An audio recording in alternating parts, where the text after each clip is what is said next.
1 John 3:11 through 24. For this is the message that you have heard from the beginning, that we should love one another. We should not be like Cain, who was of the evil one and murdered his brother. And why did he murder him? Because his own deeds were evil and his brothers were righteous. Do not be surprised, brothers, that the world hates you. We know that we have passed out of death into life because we love the brothers. Whoever does not love abides in death. Everyone who hates his brother is a murderer, and you know that no murderer has eternal life abiding in him. By this we know love, that he laid down his life for us, and we ought to lay down our lives for the brothers. But if anyone has the world's goods and sees his brother in need, yet closes his heart against him, how does God's love abide in him? Little children, let us not love in word or talk, but in deed and in truth. By this we shall know that we are of the truth and reassure our heart before him. For whenever our heart condemns us, God is greater than our heart, and he knows everything. Beloved, if our heart does not condemn us, we have confidence before God, and whatever we ask, we receive from him, because we keep his commandments and do what pleases him. And this is his commandment, that we believe in the name of his Son, Jesus Christ, and love one another just as he has commanded us. Whoever keeps his commandments abides in God, and God in him. And by this we know that he abides in us, by the Spirit whom he has given us. Gracious God, we stand in awe as we look and we observe the love that you have shown to us first, a love that we did not deserve. And yes, Father, you are steadfast in love, and your love endure forever. We thank you for your word that is a light unto our path. Father, I ask that as I bring your word this morning, that it will not be my word, but your word alone. And that your light might shine through in each one's heart that hears your word this morning. And that your word might not only remain word, but that it might turn into action. Love for one another, for our brothers and sisters. I ask that you will help me this morning. I ask in Christ's name alone. Amen.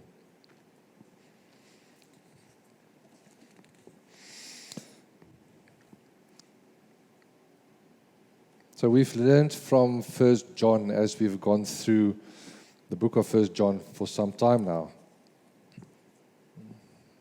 We got to learn that it is a letter that John wrote, most likely from Ephesus. And his intention was that the church would read the letter and they would pass the letter around as it used to in the surrounding cities. And this morning, as I was preparing it, I was thinking to myself, what a privilege it is that we might have this letter before us this morning. What a privilege we have it to read as John also wrote to these churches. And what we have read through the book of John is we've heard the fellowship with God is at the utmost important to have a complete joy when we proclaim the message of love. Especially when we proclaim the love of Christ, who is the advocate, who appears on our behalf before God because we are not able to. Our goods are not enough to get stain out of sin out of our garments, but it's only by the blood of Christ that it is sufficient to do so. And one theme we have noticed as we have gone through it is that the word abide appears quite a few times here, and it's with reason. And we have read that abide in God's fellowship, abide in God's grace, abide in unity. In Christ as a body, this church, we are to abide in God because he abides in us.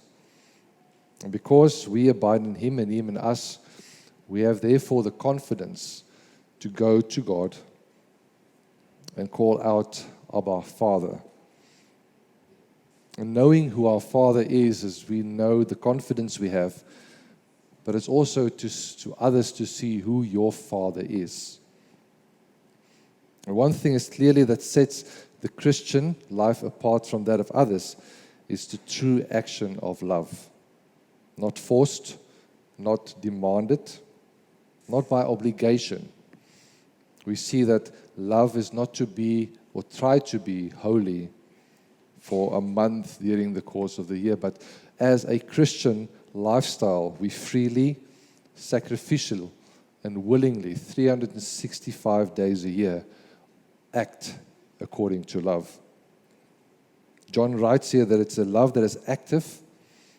He writes to the church that it's a love that is visible. And he gives them this image of Cain, a story that we all know, and also the people knew that was reading these letters. As we saw a story of jealousy, of unrighteous, of an act of unrighteousness and hate so big that Abel killed his brother Abel, as we've heard earlier from Pastor John. And at the same time, John is pointing us to Christ, who through a different approach sets love into action. The only true love. Sacrificial, that does not go from life to death, but the opposite, that brings back life from death into eternity.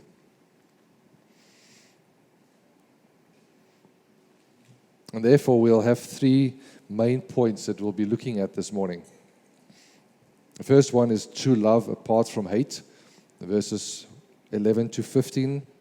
And we'll look at what distinguishes true Christian love apart from that in the world. And then we'll have the second point. True love displays a different action, verses 16 to 18. And what is the different action that sets us apart from that of the world? And then true love provides a confidence, which is 19 to 14. It's a true love that is not out of our own, but through God. So as we read the first passage this morning, it says, "For this is the message that you have heard from the beginning, that we should love one another, and we should not be like Cain. For he was of the devil, one who murdered his brother. And why did he murder him? Because his own deeds were evil, and his brother's righteous. Do not be surprised, brothers, that the world hates you. We know that we have passed out of death into life because we love the brothers. Whoever does not love abides in death. And everyone who hates his brother is a murderer. And you know that no murderer has eternal life abiding in him." What we see here is a message that John writes, and he draws from 1 John 2:7 as he directs from the beginning, as we have heard, as he reminds us that to love one another is a commandment from Jesus. He also reminds us from John 13:34, "As a new commandment I gave to you, that you love one another. Just as I have loved you, you also have to love one another." And we see this message, this thread of love going through this passage. And it should be nothing strange to us. The message is clear. And unlike those who carry hate and resentment around in their hearts, they struggle to love one another. They struggle to love their brother. And this is the foundational message that Christ to his church preached. John continues to emphasize the fact that those who walk around with evil thoughts, resentment, jealousy, so to speak, murders in their heart their brother already, and he is of the evil one. What a great assurance we have that Christ is the divine and unchangeable, is that the loving, just as Christ has loved us, it did not change. It remains the same. The message of a sacrificial love did not change because Christ did not change. The idea that John brings to us through that love for one another is just as Jesus has loved us, means that true love, the example that Christ sets to us, the commandment that he has given us, is still so much valid and relevant for us today. It also matters to John by using the example of Cain. It is an absolute negative image. It contrasts that to what we have seen, the act of Christ. The works that was not present to God in the right because of an evil heart. We see that the hatred in his heart towards Abel, the evil in Cain's heart brought forth unrighteousness, a failure to true love. It brings forth the works of the wicked one. And although one can assume that both Cain and Abel had the same upbringing from the same parents, it comes to also asking the question today when it comes to repentance, when accepting Christ, when putting our trust in Christ, was the love or his repentance, the way he loved, was it actually true? Hebrews 11:4 says that Cain's disobedience was brought forth by a lack of faith, filling his heart with hate. When one would then ask the question, but why did Cain then decide to bring his offer before God if his heart or his posture was not in the right place? He didn't have a love for his Creator. He did not adore the one who brought forth the rain, who watered his crops. This means that the act of Cain, the love that he showed, was only outwards. An action that displayed his true character, which displayed his relationship to God as not being true. Therefore, he did not belong to God. And as the righteous offering of Abel went up before God, and God accepting Abel's offer, the jealousy in Cain's heart could not be contained. Cain took the opportunity as they were walking, and it says he rose up against his brother Abel, and he killed him. A conviction that Cain felt at that moment when he see that his offering was not acceptable to God was either a choice he could have made. We see the one path that Cain has followed, but we also see the path that Cain could have chosen. In repentance, he could have gone before God and repented and say that he has not been putting his faith in him. Would God have been merciful to him? We see that even though Cain has killed Abel, the mercy that God has shown him, the question would probably be that God would have shown him mercy. The world's hatred towards us as a humanity does not come as a surprise.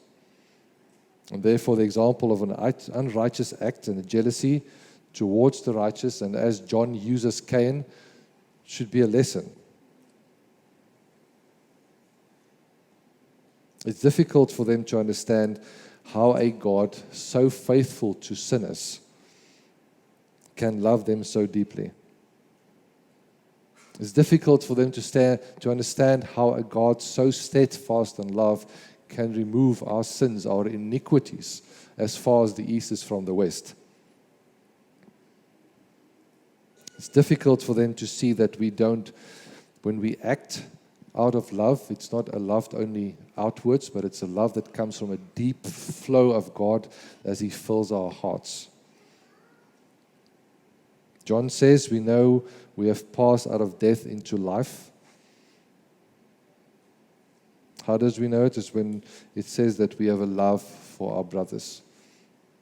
Even as the world looks towards us, they see the love that we have for one another. As we look at God's question as He asked Cain, where is your brother? It should also be the question on our minds. As we love our brothers, our question should be where is our brothers? Do you understand the state of your brother's heart? Do you understand the situation your brother is going through? Brothers and sisters, the Apostle Paul could not be any clearer to make this distinction between how we act, how we are set apart different. We are familiar with this passage in 1 Corinthians 5:16 to 21. And Paul wrote, "So from now on we regard no one from a worldly point of view. Though we once regarded Christ in this way, we do so no longer. Therefore, if anyone is in Christ, the new creation has come. The old has gone, the new is here. And all this is from God, who reconciled us to himself through Christ and gave us the ministry of reconciliation. That God was reconciling the world to himself in Christ, not counting people's sins against him. And as he has committed to us the message of reconciliation, we are therefore Christ's ambassadors, as through God we're making his appeal through us. We implore you on Christ's behalf, be reconciled to God.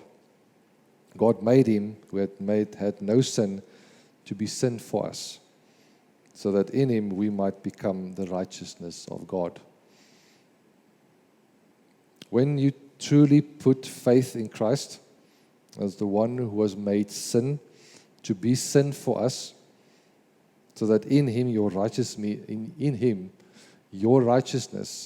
means nothing. By putting your faith in Christ, you stand in Christ's righteousness. You have received the gift of salvation that no other person could give. You have got no other reason but to love him, your brother who Christ also died for. He continues to say that because we love our brother, he says, whoever does not love abides in death. What does it mean? It means hating your brother, walking around with a jealousy in your heart. The resentment means that the reconciliation has not taken place in your life. You have not made a choice to forgive. It is easy for us today then just to keep away and keep quiet from the brother that has done harm to you, to avoid the contact, rather than to reach out and to reconcile. The love that Christ has poured out into your heart is that you do not abide in death. It means that you have passed from death into life. It is the opposite to what the world offers. The world will offer from life into death, a slowly spiraling down death, where if you remain and you do not reconcile to your brother and sister, might have consequences. But to pass from death into life is a beautiful gift that Christ has given us, an offer paid once and for all. It means that when we pass from death into life, Christ's love is evident in our lives. But when you hate your brother, when there's hate in your heart, when you ignore him or her, you might treat him as though he was dead already. 1 John 5:15 says, "You know that no murderer has eternal life abiding in him." The eternal life, he refers to Christ. As if it does not remain, it means that it is no more. But what sets us apart? True love displayed different in action. And when we look at the action, it's all about action. When we read God's word, the purpose of God's word is to put his words into application. When we read this, by this we know love, that he laid down his life for us. And we ought to lay down our lives for the brothers. If anyone has the world's goods and sees his brother in need, yet closes his heart against him, How does God love abide in him? Little children, let us not love in word or talk, but in deed and truth. This morning we thank God for the example that he has showed of true love through Christ. As John writes, what we have heard from the beginning. And as he starts off 1 John, when he points to that that was from the beginning, which we have heard, which we have seen with our eyes, which we have looked upon and have touched with our hands concerning the word of life, the life that was made manifest. We have seen it and testified it and proclaim it to you, that the eternal life that was with the Father and was made manifest to us, that which we have seen and heard, we proclaim also to you. And why do they proclaim it also to you? So that you may have joy, have fellowship with us. And indeed, our fellowship is with the Father and with his Son, Jesus Christ. And we are writing these things that our joy may be complete. The way in which John ends this, when he says, we write this so that our joy may be complete, it means that as we give our offerings, it's joyful to give rather than to receive. And sharing this message in this letter, John says that as he shares this, it's of a greater joy for him to share. To make sure that the joy the church might also receive. By this we know love, not by the words only we read, but by the truth of God, inspired Scripture. Knowing the truth that we know because Jesus laid down his life for us.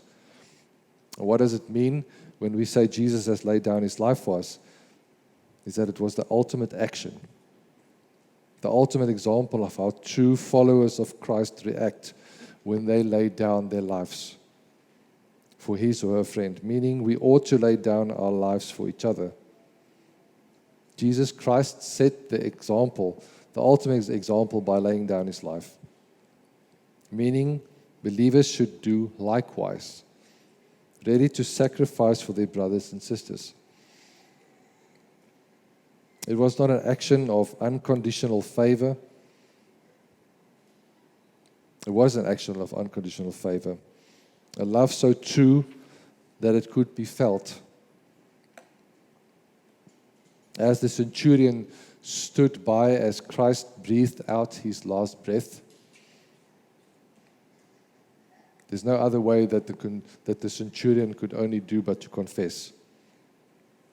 We read in Matthew 27, 50-54, and when Jesus had cried out a loud voice, he gave up his spirit. And at that moment, the curtain of the temple was torn in two from top to bottom. The earth shook and the rocks split, and the tombs broke open. The bodies of many holy people who had died were raised to life. They came out of the tombs after Jesus' resurrection and went into the holy city and appeared to many people. And then verse 54, when the centurion and those with him who were guarding Jesus saw the earthquake and all that was happened, they were terrified and exclaimed, surely this was the Son of God. As we go through our week, I want you to mark this passage. I want you to read it again to yourself aloud. I want you to hear your voice as you experience the same act of love that was unfolding at the cross at that moment. At that moment, Jesus showed us the perfect example of sacrificial true love. I want you to experience that sacrificial true love that the centurion, as he looked up and as he saw Jesus breathe out his last breath and as he saw everything that was happening around him, that could only be experienced by envisioning that moment It was a love so true with no strings attached, freely, unconditional. It was a choice. It was costly. But the joy that was set before him, Jesus endured the cross, the shame that was meant for me and for you. And when is our joy complete? Is when we do likewise. When you forgive your brother for the unrighteous deeds against you. When you lay down your life, your time, your sleep, sitting alongside a brother, weeping, caring for him. In times when your brother needs help is when you abide to God's command. When you are at the point of facing life, when life, you cannot face it anymore, is when your brother comes alongside you. Just then do likewise as you have heard from the beginning. As you see your brother and your neighbor in need, do not close your heart, but offer love. It's a love that not necessarily needs money, but knowing where your brother is in his condition. It might be a love that you get into your car and you would go and fill up the shopping cart. It's a love that is so sacrificial that you know that when you give it, you know that you will not receive it back again. It's when you do the act of love that the world sees true love. As I was preparing for this passage this morning, I saw a knife that my father had. In fact, he had 2 knives, pocket knives, but this one specifically. I looked on it, and on the knife it was written, "It's the deed that counts." And for a moment I reflected on it, and I opened the knife, and it had 2 blades. And we can see, or I saw, from the blades that it has worked. The blade is not in its original form again, but from continuous sharpening, the blade has started to lose form. The blade has gotten smaller. And this is relative to both of these blades. And it made me think of this this knife that was put into action, was used for a purpose. And as the knife got blunt, we that cook, we know that a blunt knife is more dangerous than a sharp one. My father would probably take the knife and he would sharpen it again so it could be in proper use. And we as Christians should reflect on how often do we sharpen ourselves. When we put our love into action, the sacrifice we put into it, and continuously we have to come back to God's word, and we have to ask for strength. We go back and we do the work again. Eventually we'll start to lose shape. Eventually we'll start to see this sacrifice. But as we look to Christ, as we look to the holes in his hands and the hole in his side, as we look at the lashes on his body, it has changed him. We see the evidence of life, of love that was put into true action. True love that was put into action. A sacrificial love that was put into action for me and for you. Once again, this is what sets us apart, is our true love for one another.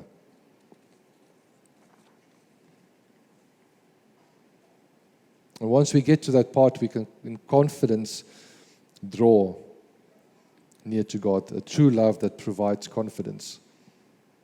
It says, "By this we shall know that we are of the truth and reassure our heart before him." Or whenever our heart condemns us, God is greater than our heart, and he knows everything. Beloved, if your heart does not condemn us, we have confidence before God. And whatever we ask, we receive from him, because we keep his commandments and do what pleases him. And this is the commandment, that we believe in the name of his Son, Jesus Christ, and the love for one another. Just as he has commanded us, whoever keeps his commandment abides in him, and God in him. And by this we know that he abides in us by the Spirit whom he has given us. Once again, we see the word abide coming forth here. True love flows from a heart that has been changed by Christ and no one else. The truth has set us free.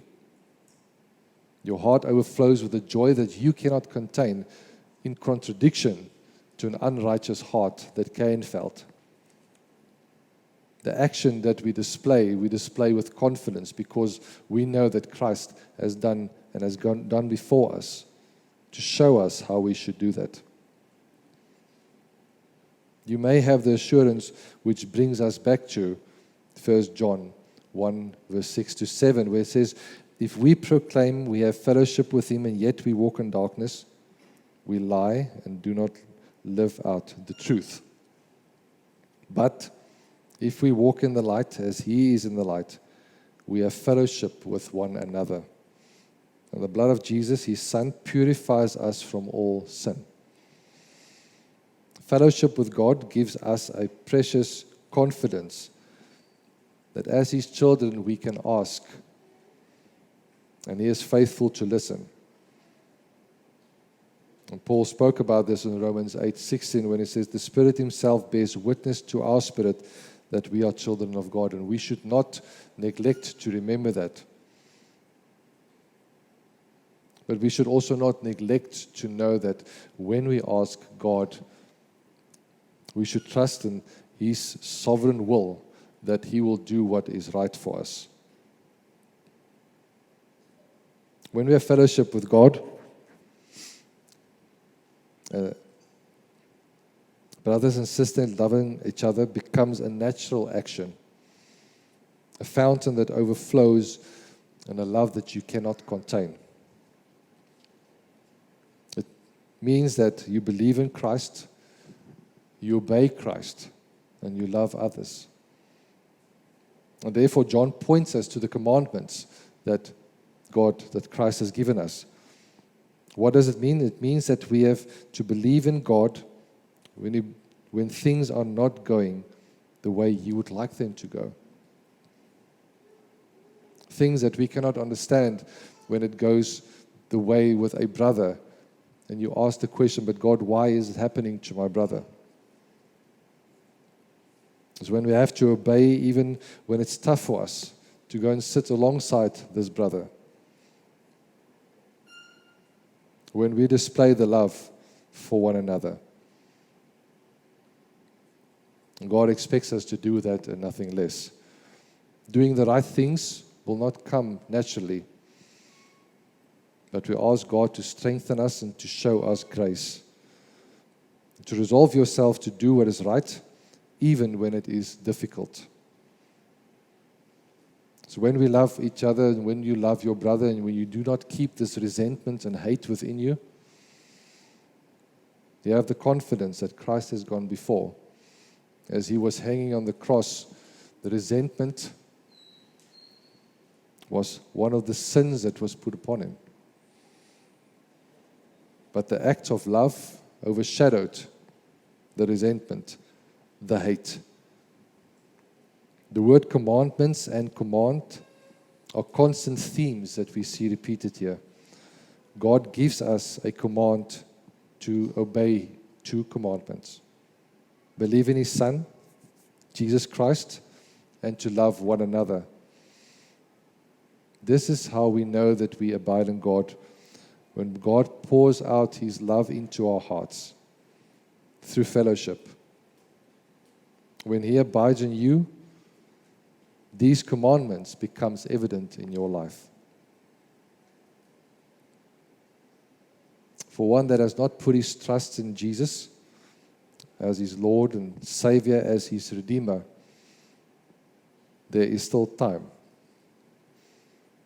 For the sinner who comes to Jesus in prayer, seeking mercy, the only true requirement is a sincere heart of true repentance. As you confess your total depravity that you are unable to save yourself, but that you respond to an action showed 2,000 years ago. When your heart longs for fellowship, not as the world gives, but as an outflow of your heart from God. The key to prayer for the saved person is being in such a close fellowship with God that you understand God's heart. When you ask, you understand God's heart. You become part of His agenda. Having a confidence that Christ is the one who intercedes for you. When you surrender your life, your prayer turns into, let thy will be done, not my will be done. When we turn to prayer to call an action, we desire what God desires. And to doing this, we put our trust in the one who loved us unconditionally. I want to close with God made known to us true life throughout His ministry. His life, His death, and His resurrection. To the point of death on a cross. This is why the world will hate us. Because, as we've seen from John 15, 18 to 19, if the world hates you, know that He has hated me before it hated you. If you were of the world would love you as His own. Because you are not of the world, but I choose you out of the world, therefore the world hates you. The Father has chosen you out of the world. The Father has showed His heart to you. The Father has adopted you into His family. The world sees not you anymore, but they see Christ in you. They see a changed person. They see a person that has been formed in the image of Christ. They see a person as the knife is being sharpened continuously as you ask for God's help. They see a person that is changed outside and inside. God has chosen you out of the world. The rule of this world does not enjoy the joy you experience through the fellowship with the Father. The world will hate you because they do not understand the peace that they are offering to you is not sufficient anymore. A peace that is so great that you are willing to forgive your brother. The love we have is different from the world, sacrificial and compassionate. It takes from you time, it takes from you energy that you will not get back. But that's okay. It does not keep hate, envy, jealousy locked up, but it lets it go, choosing to forgive.